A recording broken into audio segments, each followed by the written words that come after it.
ಮೊಟ್ಟೆ ಮತ್ತು ಖಾರನ ಇಷ್ಟಪಡುವವರಿಗೆ ಇಲ್ಲಿದೆ ಒಂದು ಸೂಪರ್ ಆಗಿರುವಂತಹ ಯಮ್ಮಿ ರೆಸಿಪಿ. ನೋಡಿ, ಬಾಯಿ ನೀರೂರಿಸುವಂತಹ ಸೂಪರ್ ಆಗಿರುವಂತಹ ಮೊಟ್ಟೆ ಫ್ರೈ ರೆಡಿ ಆಗಿದೆ.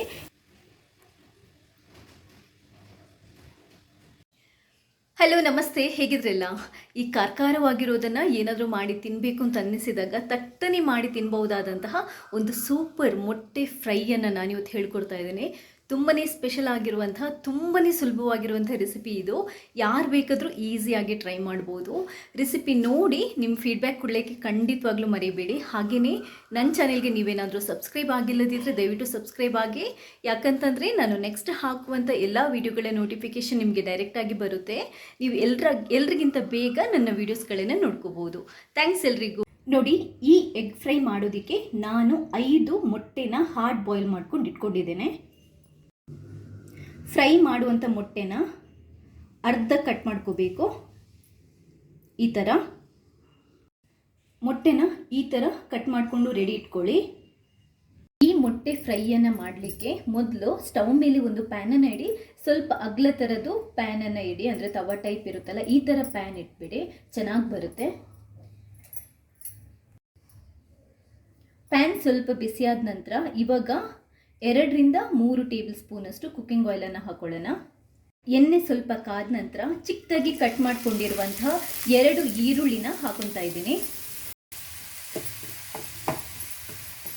ಈರುಳ್ಳಿನ ಈ ಎಣ್ಣೆಯಲ್ಲಿ ತುಂಬಾ ಚಂದ ಮಾಡಿ ಫ್ರೈ ಮಾಡಬೇಕು.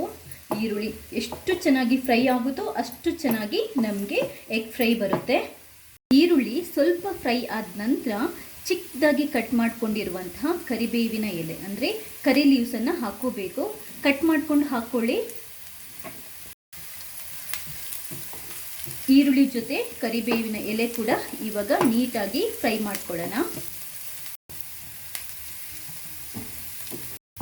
ನೋಡಿ, ಈರುಳ್ಳಿ ಮತ್ತು ಈ ಕರಿಬೇವಿನ ಎಲೆ ತುಂಬ ನೀಟಾಗಿ ಫ್ರೈ ಆಗಿದೆ. ಇವಾಗ ಉರಿನ ಡೌನ್ ಮಾಡಿಕೊಂಡು ನಾವು ಉಪ್ಪು ಮತ್ತು ಅರಿಶಿನ ಪುಡಿ ಹಾಕೊಳ್ಳೋಣ. ಉಪ್ಪು ಹಾಕೊಳ್ಳೋದಕ್ಕಿಂತ ಮುಂಚೆ ಒಂದು ಅರ್ಧ ಟೇಬಲ್ ಸ್ಪೂನಷ್ಟು ಶುಂಠಿ ಬೆಳ್ಳುಳ್ಳಿ ಪೇಸ್ಟ್ ಹಾಕೊಳ್ಳಿ. 1/4 ಟೇಬಲ್ ಸ್ಪೂನಷ್ಟು ಅರಿಶಿನ ಪುಡಿ ಹಾಕೊಳ್ಳಿ. 5 ಎಗ್ಗಿಗೆ ಅರ್ಧ ಟೇಬಲ್ ಸ್ಪೂನಷ್ಟು ಉಪ್ಪು ಹಾಕೊಳ್ಳಿ. ಇದನ್ನ ಒಂದು ಸ್ವಲ್ಪ ಮಿಕ್ಸ್ ಮಾಡ್ಕೊಳ್ಳಿ.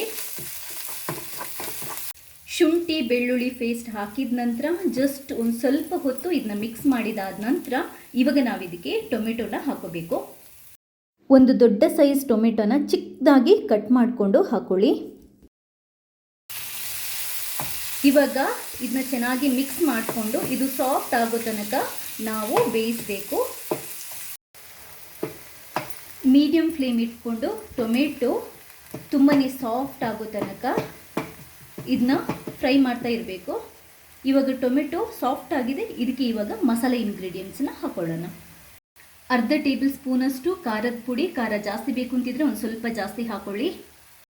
1 ಟೇಬಲ್ ಸ್ಪೂನಷ್ಟು ಕಾಳುಮೆಣಸಿನ ಪುಡಿ, ಅರ್ಧ ಟೇಬಲ್ ಸ್ಪೂನಷ್ಟು ಕೊತ್ತಂಬರಿ ಪುಡಿ, 1/4 ಟೇಬಲ್ ಸ್ಪೂನಷ್ಟು ಜೀರಿಗೆ ಪುಡಿ, 1/4 ಟೇಬಲ್ ಸ್ಪೂನಷ್ಟು ಗರಂ ಮಸಾಲ ಪುಡಿ ಎಲ್ಲ ಹಾಕಿದ ನಂತರ ಉರಿಯನ್ನು ಡೌನ್ ಮಾಡಿಕೊಂಡು, ಕಮ್ಮಿ ಉರಿ ಇಟ್ಕೊಂಡು ಈ ಮಸಾಲನ ನಾವು ಇದರಲ್ಲಿ ಫ್ರೈ ಮಾಡ್ಕೋಬೇಕು.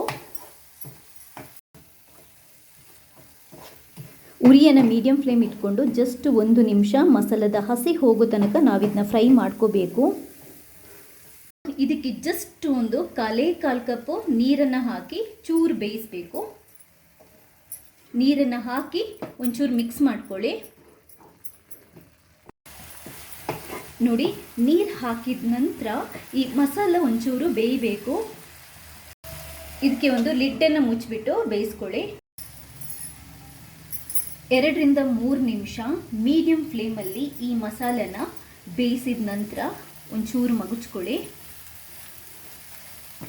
ಚೆನ್ನಾಗಿ ಮಿಕ್ಸ್ ಮಾಡ್ಕೊಳ್ಳಿ. ನೋಡಿ, ಎಗ್ ಫ್ರೈ ಮಸಾಲೆ ರೆಡಿಯಾಗಿದೆ. ಈ ಮಸಾಲೆನೇ ತುಂಬ ಟೆಂಪ್ಟಿ ಆಗಿದೆ. ಇಷ್ಟೇ, ನೀವು ಈ ಮಸಾಲೆದು ಟೇಸ್ಟ್ ನೋಡ್ಕೊಳ್ಳಿ. ಯಾಕಂತಂದರೆ ಇದಾದ ನಂತರ ನಾವು ಎಗ್ಗನ್ನು ಹಾಕ್ಕೊಳ್ಳೋದು ಸಖತ್ ಟೆಂಪ್ಟಿ ಆಗಿದೆ ಈ ಮಸಾಲೆನೇ. ಈ ಮಸಾಲೆನ ನೀಟಾಗಿ ಫುಲ್ಲು ಪ್ಯಾನಿಗೆ ಸ್ಪ್ರೆಡ್ ಮಾಡ್ಕೊಳ್ಳಿ ಈ ಥರ. ಇವಾಗ ಕಟ್ ಮಾಡ್ಕೊಂಡಿರೋ ಮೊಟ್ಟೆಯನ್ನು ನಾವು ಉಲ್ಟಾ ಈ ಥರ ಹಾಕೋಬೇಕು.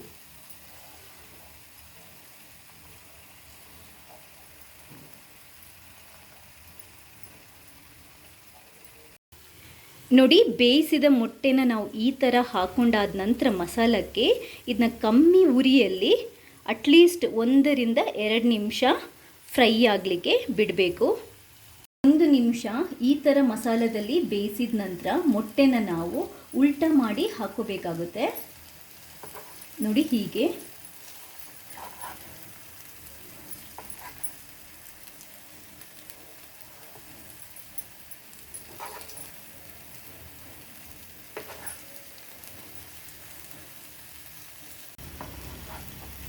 ಮೊಟ್ಟೆನ ಈ ಥರ ಮಗುಚಿ ಹಾಕಿದ ನಂತರ ಮಸಾಲ ಕಮ್ಮಿ ಇದ್ದರೆ ಈ ಥರ ಮೇಲ್ಗಡೆ ಹಾಕ್ಕೊಳ್ಳಿ.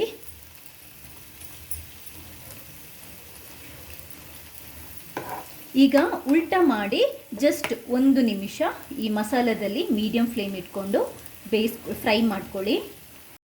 ನೋಡಿ, ಬಾಯಿ ನೀರೂರಿಸುವಂತಹ ಸೂಪರ್ ಆಗಿರುವಂತಹ ಮೊಟ್ಟೆ ಫ್ರೈ ರೆಡಿಯಾಗಿದೆ.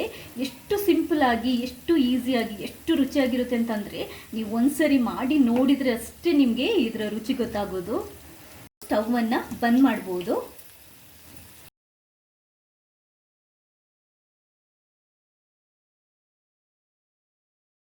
ನೋಡಿ, ಎಷ್ಟು ಯಮ್ಮಿಯಾಗಿರುವಂತಹ ಎಗ್ ಫ್ರೈ ರೆಡಿಯಾಗಿದೆ.